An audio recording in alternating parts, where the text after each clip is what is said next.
it is our final topic, guys. Did you know it's Avengers versus X-Men? That's Doomsday. Oh yeah, yeah.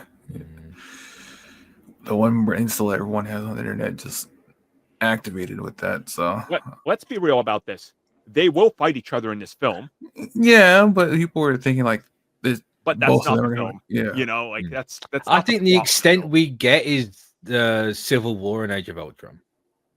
I was going to say the extent we get is Infinity War, when the two teams meet each other and they briefly fight for a minute, and then somebody's like, "Wait, hold up, you know of who are you?" Yeah. I think that's all we're going to get, honestly. Like, and then it's like, "Wait, you're trying to stop Doctor Doom? We're trying to stop Doctor Doom.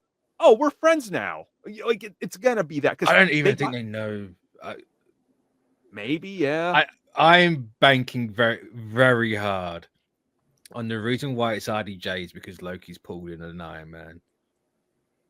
He's like, hey, we need who's the guy that stops Thanos? It was Iron Man. We need a Tony Stark. Like he stopped me in Avengers 1. We need a Tony Stark. And I don't want them to do it, but I think it's gonna be it. I think you're gonna get a Deadpool and Wolverine repeat where he accidentally gets the worst Iron Man. And he's going to be this desperate down. He's never won, but he's still smart as all hell. Yeah, he's going to be the drunkard, and then you're going to get the what was it? The like a repeat of Loki's season finale where he's walking to the throne.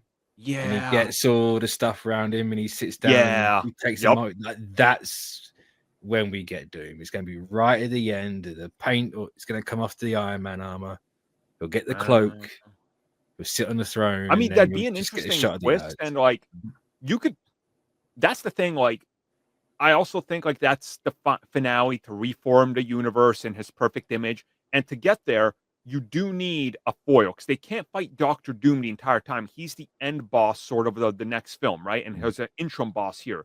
So you're going to get a mini Avengers versus X-Men, and there's got to be somebody else that's involved with this plot as the bad guys, right? And now you can still have a Doctor Doom. Yeah. Oh yeah. You can still have it be RDJ's Doom, but it's a time. You do just muck about with time, right? They don't know it's Tony Stark in the Doom armor. It's only right at the end that they reveal it's going to be him. Yeah, like there's interesting story angles you can take with this whole thing that are changing the ideas and concept you're playing with, and like they could position Magneto as like, oh, Magneto's always been bad, so he's the bad guy. Everybody attack him as sort of like a false flag attack for the Avengers. It's like well, we'll see what happens here, but like I do think that people are onto something with this, just not to the extent of like, you got big trade websites like IGN writing about how it's actually Avengers versus X-Men. I'm like, it's not though. Like it makes no sense. Like, especially from IGN, they haven't got a plan. Well, why go from AVX straight into that? Do you know how that works? Like, that doesn't. Yeah. Right. Those two don't work. Like, sure, they cherry pick from stories and stuff, but that's right. And also, after Avengers Secret Wars, and when you finally make an X-Men, the next logical step is Avengers versus X-Men, a proper movie that puts them like Avengers versus X-Men Schism or something, something to pull in something familiar. It's like, yeah, that works. So it's the concept is there. I want to see it, but not now. I think it's too much of it's too early, in my opinion. Just it doesn't. Also, it makes no sense narratively because you're just omitting the Fantastic Four. Yeah, they're in this movie.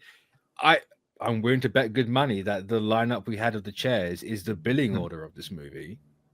Hence why Pedro Pascal was last before RDJ, which means he's essentially the second lead of this movie. So they play no part in that storyline.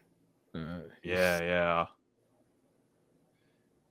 You need to. It's going to be about incursions. You're going to get a 5-minute fight at max. Yeah, honestly, you're probably right. Like it's. They've also got way too much to do. Like, what have they really done to set up Doctor Doom and Secret Wars in these last couple of phases? Not a lot. Nothing. Like the general audience has no real clue about what's going on with Multiverse. If they saw Doctor Strange, Multiverse of Madness a couple of years ago, and remember that one credit scene with incursions, no one saw the Marvels to see that incursion. They didn't even really tell you what it was in that movie. So they have so much work to do that if anyone actually genuinely thinks they're gonna waste however many hours this movie is on the 2 out of the 3 teams fighting, no, I'm sorry. Yeah, like this film has so much legwork to do because again, people don't watch the stuff, and it's important to know of how there's no TV characters in this. Moon Knight or none of them. They're not important to this. Like they're ignoring Disney Plus largely outside of at least not yet. You don't know. They could be in the next one, right? Like for like the casual crowd, like their first, I guess, introduction to incursions that we talk about a little bit is the Fantastic Four, because we saw in that preview setting that Reed was talking about with the kids about, do you want to learn science, or do you want to see stuff blow up? And he shows them what would happen if like an incursion. Reed is sadistic. It is. Kids, you want to watch the Multiverse of Genocide? Yeah, it's like really weird. It's like you can't get kids to listen to his lecture, but seeing people die is what gets the kids to listen to him. Yeah, and they say video games cause violence. That menace Reed Richards, I tell you.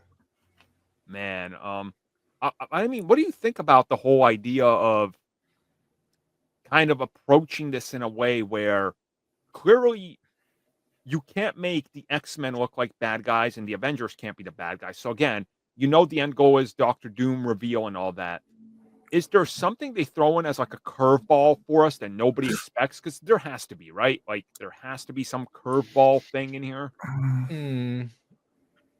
I think if this was Marvel Phase 1, 2, 3, I think you get a curveball. I don't think they have the bandwidth at the minute to afford a curveball. Yeah, they got for better or for worse. I think this is going to be. That's why I got the Russos back, right? This is going to be a safe movie. Oh, this is I mean, the concept technically isn't safe, but make no mistake about it, this is a safe movie. Like this is. That's why. There's also that, right? It's the multiverse. They have all these moving parts. They have to keep everyone on track. Otherwise, it's just going to collapse under itself. I don't think that they can't afford a curveball. Yeah. This movie is an undertaking, all right. It's kind of wild. And it's going to be nothing compared to Secret Wars, because that's got to be the crazy one. Right. Yeah. It's I really wonder what their ultimate goal with this is, It's like, well, the Russos called it a new, they said the Endgame was an end for the MCU, and this is a beginning. So it does kind of sound like reboot, but I don't think reboot is really what they're gonna do. Watch them toss the ultimate curveball. This entire cast is going to be revealed to be multiverse variants, and at the end they attack the MCU and we see the MCU counterparts. They're all just assembled villains by Doctor Doom and as an incursion team. I'll be honest, I wouldn't be mad. It'd be like, wait, what? We just started championing this version of Thor, and we're learning that this Thor is about to destroy the MCU. There is some validity to that, because if you look at the entire list they announced, obviously again there's more coming down it, so they can obviously announce it there whether she gets a credit or not. But there is a Chris Hemsworth and there is not his kid. Yeah. So we know unless it's one half of Love and Thunder, that doesn't make sense. Exactly. So it could easily be the Chris Hemsworth from Avengers 1. Oh man, because that's where again it's right. It's the Loki we end up with in the multiverse for the show. So he could very go for that one, but yep. It could also be RDJ is the Iron Man from Avengers 1. and it's just still stuff like that. But took a different route, you know, like exactly, yeah. You know, we've seen what happens when Loki gets taken out of who he was at that point and how he ends up here. What does that do to Tony Stark from that time period? Because we know he was crashing out in Iron Man 3 after the wormhole. Yeah. What's he going to do when he finds out entire multiverse collapses? Honestly, that would work. So, I don't know. Any closing thoughts on this, Tristan? What's your feelings? It's just trying to figure out how they could do it, because like they're gonna play it really safe. There's just like you see some like just minor instances of like, if you do that, everyone thinks it's that Tony when it's actually Doom trying to help people, which he's just manipulating people from the start to finish, and then you get the reveal that he's not actually an Iron Man, he's Doom, and he goes up to the throne. That's the only thing I can think of, because I really don't know how they're gonna try and keep everything together with so many moving parts. With so little, there's so many moving parts, you have to play it simple. And also the fact that, like, think of like, if this was still Kang Dynasty, right? How much Kang we've had elsewhere to establish who he is. Thanos, while he wasn't directly showing up and everything, still he was being talked about in the Guardians, and hey, this guy's after these stones for the entire run of the MCU. Doctor Doom, his first appearance is probably in Fantastic Four, but what's that really going to do for Doomsday? Not a whole lot when you got to establish everything about him. So this has got to be safe and risky at the same time, which that's an undertaking. And the Russo brothers' record since Endgame, boy, Uwe Boll looks at them and laughs at their record. So that's you know, that's something. My thing with that is they can afford to just do what they want. They don't need to worry about if people like it at the end of the day or not. So I'm hoping that's part of it. They're like, let's just experiment and see what works. If it's good, it's good. If it's not, it's not. Who cares? We're multi-millionaires. Right. I mean, this thing is already easily $2 billion.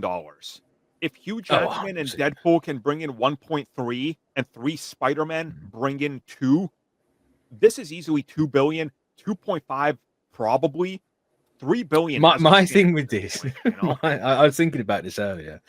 People have been saying for years the MCU is dead, but the most watched thing on social media is a 5-hour live stream of chairs. Watch them. Watch this as a litmus test, and that was the runtime of the film. They're just willing to see who's going to sit through 5 hours of the film. You get to there, like there's one showing a day. After that stream, anyone complaining about runtime is crazy. It's like, legit, I know everyone on the planet watched that stream. Dude, give us a 5-hour Doomsday and give us a 20-minute intermission, and you will sell more tickets than ever. And this will be a groundbreaking film. They could even jack up tickets, being like, "Yeah, it's double the price," and people would be like, "I don't care." Like it's like GTA, rumored to be $100, and everybody's like, "I'll pay $100." I'm like, all right. So they got you. If it's the one thing, you know, it's like Avengers could do it. And like, remember Disney, when Age of Ultron came out, was in a battle with studios and theaters because they convinced theaters to give them an additional 20% of the cut. Nobody else could do that but Disney and Marvel. It was only for Marvel films. So they have the leeway to be like, do you want us to save your entire year for the next 2 years with 2 Avengers films? Meet our demands. And what's everybody going to say? No? Like, and look, Doctor Doom popcorn buckets are already flying off the shelf. They're not even revealed yet, okay? So, you know. I hate it here. Yeah. Those popcorn buckets are going to resell for $150 easily. Thank God it's only America. You can all devour yourselves over. Yep. No, it's also for 100, and if they over make them, you'll see them in the discount aisle. Oh, easily. But don't worry, this is Avengers. It's I say I with that stream, I think Avengers is kind of bulletproof right now. Yeah. Yep. I think if this one's bad, Secret Wars is screwed. Doomsday, I think, is completely fine. Yeah, if Doomsday is bad, they got a BVS Justice League scenario where people are like, "Ooh, I don't know if I want to gamble my money." But again, it's or at least Secret Wars would be screwed for the first weekend. Yeah. And if it's good again, then everyone rushes back because they want to see True. I think that's the tightrope. Thank you for checking out that video, and thank you for your continued support. Feel free to like, share, subscribe, do whatever you will. And if you're so inclined and would like some additional content from us, which includes unfiltered content and bonus discussions, we do offer exclusively in our member section. We hope to see you there. So thank you for watching, and have a good one.